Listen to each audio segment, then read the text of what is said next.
Assalamualaikum warahmatullahi wabarakatuh. Alhamdulillah, alhamdulillah, alhamdulillahirabbil alamin. Wassalatu wassalamu ala asyrafil anbiya'i wal mursalin wa ala alihi wa sahbihi rasulillahi ajmain, amma ba'du.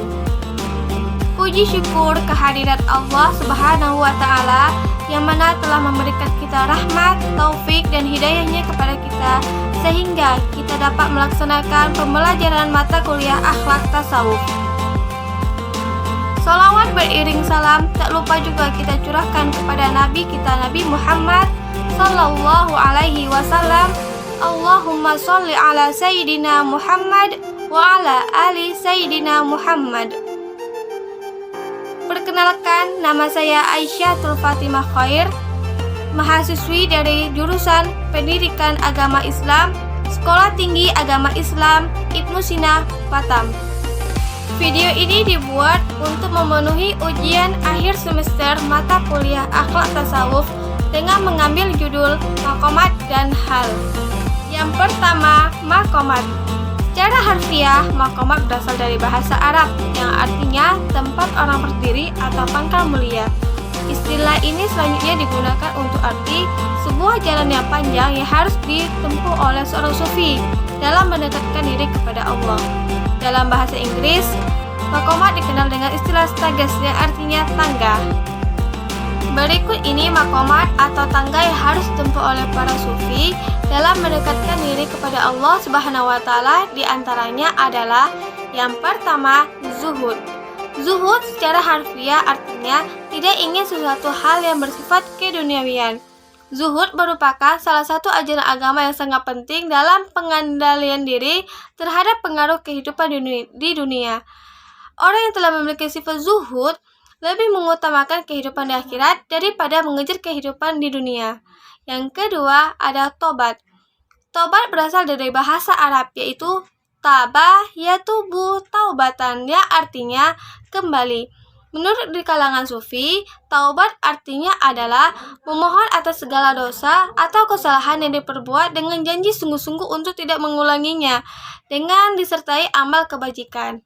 Yang ketiga ada waro. Secara harfiah, waro artinya soleh, menjauhkan diri dari hal yang dalam hal perbuatan dosa, atau dengan kata lain menjauhkan diri dari hal-hal yang tidak baik. Menurut di kalangan sufi, waro artinya adalah menjauhkan diri dari hal-hal yang di dalamnya terdapat unsur-unsur keraguan-raguan antara halal dan haram atau syubhat. Yang keempat ada kefakiran. Secara harfiah, fakir biasa dapat diartikan orang yang berhajat, butuh, atau orang miskin. Di kalangan sufi, fakir artinya adalah tidak meminta lebih dari apa yang telah ada pada diri kita. Yang kelima, ada sabar. Secara harfiah, sabar artinya tabah hati. Di kalangan sufi, sabar dapat diartikan sebagai sabar dalam menjalankan perintah Allah Subhanahu wa ta'ala, sabar dalam menjauhi larangan Allah, sabar dalam menghadapi cobaan-cobaan yang diberikan oleh Allah Subhanahu wa ta'ala, sabar dalam menunggu pertolongan Allah Subhanahu wa ta'ala. Menurut Ali bin Abi Thalib, sabar merupakan bagian dari iman, sebagaimana kepala yang kedudukannya lebih tinggi daripada jasad. Hal ini menunjukkan bahwa sabar memiliki peranan penting dalam kehidupan manusia. Yang keenam, tawakal. Secara harfiah, tawakal berarti menyerahkan diri. Menurut Al-Qushairi mengatakan bahwa tawakal tempatnya di dalam hati dan digerakkan oleh perbuatan yang tidak mengubah tawakal yang ada pada dalam hati itu.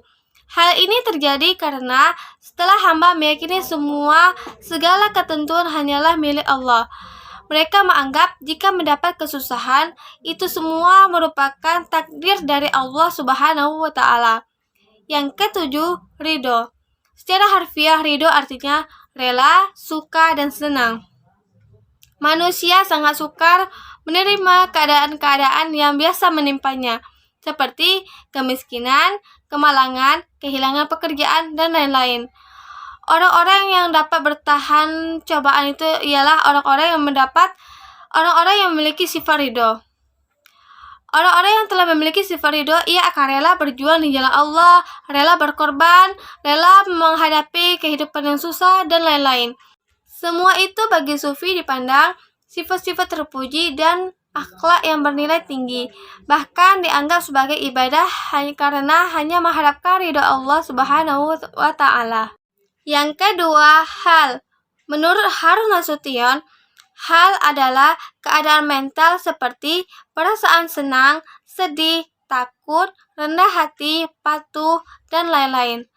Hal berlainan dengan makom, bukan diperoleh dari usaha manusia, akan tetapi hal diperoleh dari sebuah anugerah atau rahmat dari Allah Subhanahu wa Ta'ala. Seorang sufi harus melakukan serangkaian kegiatan mental yang berat. Kegiatan mental tersebut antara lain riyadah, mujahadah, khalwat, uzlah, muraqabah, suluk, dan lain-lain. Demikian penjelasan materi yang dapat saya sampaikan. Kurang dan lebihnya saya mohon maaf. Saya akhiri. Wassalamualaikum warahmatullahi wabarakatuh.